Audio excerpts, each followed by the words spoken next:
آج پوری دنیا کا 60% حصہ ابراہیمک ریلیجن پر مشتمل ہے اور پوری دنیا کے 3 سب سے بڑے مذاہب یعنی یہودی، عیسائی اور مسلمز، ان تینوں کا تعلق حضرت ابراہیم علیہ السلام سے ہے اور ان تینوں مذاہب کے لوگ حضرت ابراہیم علیہ السلام کو ایک سچا پیغمبر مانتے ہیں۔ آج سے 4000 سال پہلے حضرت ابراہیم علیہ السلام اللہ کے حکم پر عراق سے ہجرت کر کے کنان میں آئے، جسے ہم آج کے دور میں فلسطین بھی کہتے ہیں۔ حضرت ابراہیم علیہ السلام کے 2 بیٹے تھے، اسماعیل اور اسحاق۔ حضرت اسماعیل علیہ السلام کو عربوں کا فادر سمجھا جاتا ہے اور حضرت اسماعیل علیہ السلام کی اولاد میں سے ہی حضور اکرم صلی اللہ علیہ وآلہ وسلم تھے، جنہوں نے پوری دنیا کے اندر اسلام کو پھیلایا۔ اور حضرت اسحاق علیہ السلام کے بیٹے کا نام حضرت یعقوب تھا اور حضرت یعقوب علیہ السلام کو اسرائیل بھی کہا جاتا تھا۔ حضرت یعقوب علیہ السلام کے 12 بیٹے تھے، جن میں حضرت یوسف علیہ السلام بھی تھے۔ حضرت یوسف علیہ السلام کی سٹوری قرآن پاک کے اندر باقی پیغمبروں کی نسبت تفصیل سے بیان کی گئی۔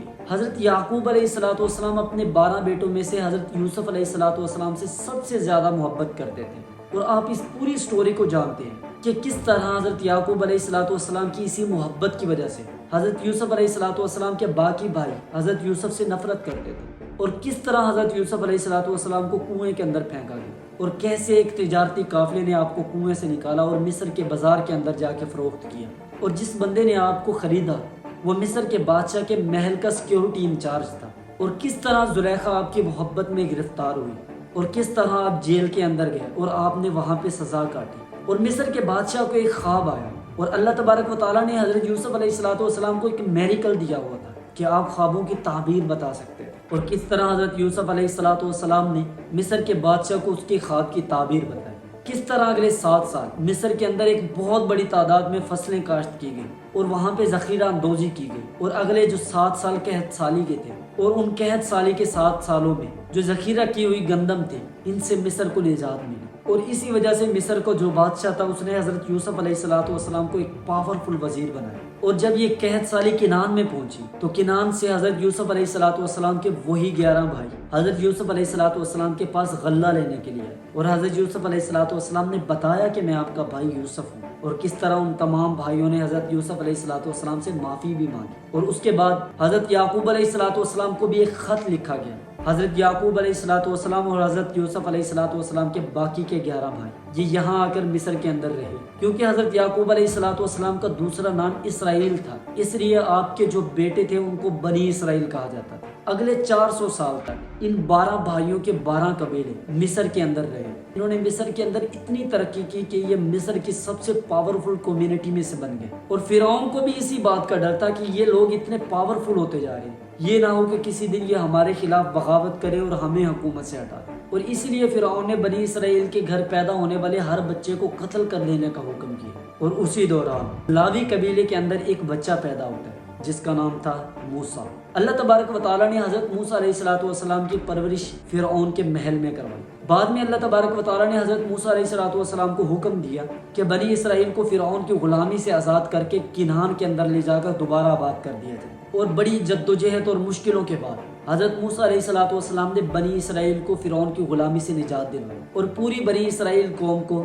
مصر سے لے کر کنعان کی طرف روانہ ہوا۔ کنعان کے قریب پہنچتے ہی حضرت موسیٰ علیہ السلام نے اللہ کے حکم پر بنی اسرائیل کو کہا کہ فلسطین پر حملہ کرو اور اس پورے ایریے کو فتح کر لو، لیکن وہاں پہ حضرت موسیٰ علیہ السلام کی اس قوم یعنی بنی اسرائیل نے یہ کہا کہ آپ اور آپ کا خدا جا کے یہ جنگ لڑو، ہم یہ جنگ نہیں لڑنے والے۔ اسی نافرمانی کی وجہ سے اللہ تبارک و تعالیٰ نے بنی اسرائیل کو اگلے 40 سال تک اس ڈیزرٹ کے اندر رہنے کی سزا دی۔ یہاں پہ ایک سوال پیدا ہوتا ہے کہ آخر بنی اسرائیل کی قوم نے اتنے واضح معجزات دیکھنے کے باوجود بھی اللہ تبارک و تعالیٰ کے اس حکم کی نافرمانی کیوں کی؟ کیونکہ بنی اسرائیل کی جو قوم تھی وہ کافی عرصے سے فرعون کی غلامی میں زندگی بسر کر رہی تھی، اور یہ جسمانی طور پہ نہیں بلکہ یہ ذہنی طور پر بھی غلام بن چکے تھے، اور اسی وجہ سے انہوں نے اللہ تبارک و تعالیٰ کے اس حکم کی نافرمانی کی کہ ایک غلام قوم کبھی بھی جہاد نہیں کر سکتی، اور ایک غلام قوم کبھی بھی کوئی جنگ نہیں لڑ سکتی۔ اور آخر اللہ تبارک و تعالیٰ نے بنی اسرائیل کی قوم کو اگلے 40 سال تک ہی کیوں اس ڈیزرٹ کے اندر رکھا؟ کیونکہ اس 40 سال کے عرصے میں بنی اسرائیل کی وہ قوم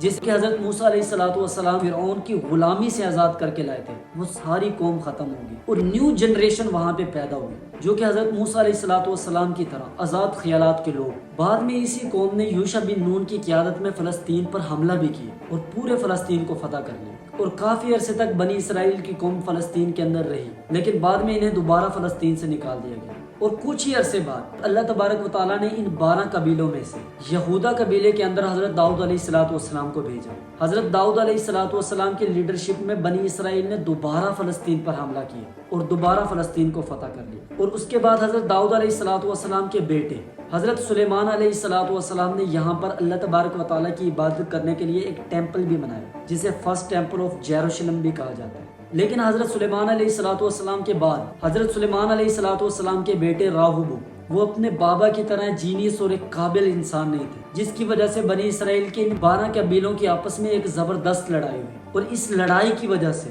بنی اسرائیل کے 10 قبیلوں نے خود کو الگ سٹیٹ بنا لیا اور یہودا قبیلے کے ساتھ صرف بنیامین کا قبیلہ رہا، اور اس طرح حضرت سلیمان علیہ الصلوۃ والسلام کی امپائر 2 حصوں میں بٹ گئی۔ ایک وہ سائڈ تھی جس کے اندر بنی اسرائیل کے 10 قبیلے آباد تھے، اسے دا کنگڈم آف بنی اسرائیل کہا جاتا تھا، اور دوسری سائڈ وہ تھی جس کے اندر صرف 2 قبیلے تھے، یہودا اور بنیامین کا قبیلہ، اور ان 2 قبیلوں کی جو اسٹیٹ تھی انہیں دا کنگڈم آف یہودا بھی کہا جاتا تھا۔ اور انہی لڑائیوں کی وجہ سے بعد میں اللہ تبارک و تعالیٰ نے بنی اسرائیل پر اسیرین کی شکل میں ایک عذاب نازل کیا، اور اسیرین نے بنی اسرائیل پر آ کے حملہ کیا، اور انہوں نے کچھ ہی ٹائم کے اندر دا کنگڈم آف بنی اسرائیل کو بالکل ختم کر دیا۔ یہ جو 10 قبیلے تھے یہ فلسطین کی اس جگہ کو چھوڑ کر اسیرین کی مختلف جگہ پر جا کے رہنا سٹارٹ ہو گئے، اور اسیرین نے دا کنگڈم آف یہودا پر بھی حملہ کیا، لیکن یہ یہودا قبیلے کو نہ ہرا سکے، اور بنی اسرائیل کی یہ جو 10 قبیلے یہاں سے ٹریول کر کے چلے گئے تھے، ان 10 قبیلوں نے اپنی ثقافت کھو دی، اور آج تک یہ 10 قبیلے دوبارہ نہیں مل سکے۔ لیکن یہ یہودا اور بنیامین کا جو قبیلہ تھا یہ دونوں قبیلے وہاں پر آباد رہے، اور بعد میں بیبیلون یعنی عراق کے بادشاہ بخت نصر نے ان پر حملہ بھی کیا اور دا کنگڈم آف یہودا کو بالکل ختم کر دیا، اور اس کے اندر جو ٹیمپل آف یروشلم تھا اس ٹیمپل کو بھی تباہ و برباد کر دیا، اور یہاں پہ جتنے بھی یہودی موجود تھے بخت نصر ان تمام یہودیوں کو اپنے ساتھ عراق میں لے گیا، اور یہودی وہاں پہ بخت نصر کی غلامی میں زندگی بسر کرنے لگے۔ اور یہی وجہ ہے کہ آج ہم یہودیوں کو یہودی کہتے ہیں، نہ کہ بنی اسرائیل، کیونکہ بنی اسرائیل حضرت یعقوب علیہ الصلوۃ والسلام کے جو 12 بیٹے تھے ان 12 قبیلوں کا نام بنی اسرائیل تھا، کیونکہ ان 12 قبیلوں میں سے 10 قبیلے تو وہاں سے چلے گئے تھے جن کا آج تک کوئی پتہ نہیں ہے کہ وہ کہاں پر موجود ہیں، اور یہ جو 2 قبیلے بچے تھے، ایک قبیلہ تو یہودا کا قبیلہ تھا جو کہ وہاں کا ایک پاورفل قبیلہ تھا، اور اسی وجہ سے ان دونوں قبیلے کے لوگوں کو بعد میں یہودی کہا جانے لگا، اور آج تک یہودیوں کو یہودی کہا جاتا ہے نہ کہ بنی اسرائیل۔ 70 سال عراق کے اندر بخت نصر کی غلامی میں زندگی بسر کرنے کے بعد حضرت ذوالقرنین علیہ الصلوۃ والسلام نے عراق پر حملہ کیا اور کچھ ہی ٹائم کے اندر پورے عراق کو فتح کر لیا، اور یہودیوں کو دوبارہ فلسطین کے اندر آباد کیا، اور یہودیوں کو حکم دیا کہ حضرت سلیمان علیہ الصلوۃ والسلام کے ٹیمپل کو دوبارہ تعمیر کرو، جسے سیکنڈ ٹیمپل آف یروشلم بھی کہا جاتا ہے، اور اس ٹیمپل کو دوبارہ تعمیر کیا گیا۔ لیکن 600 سال بعد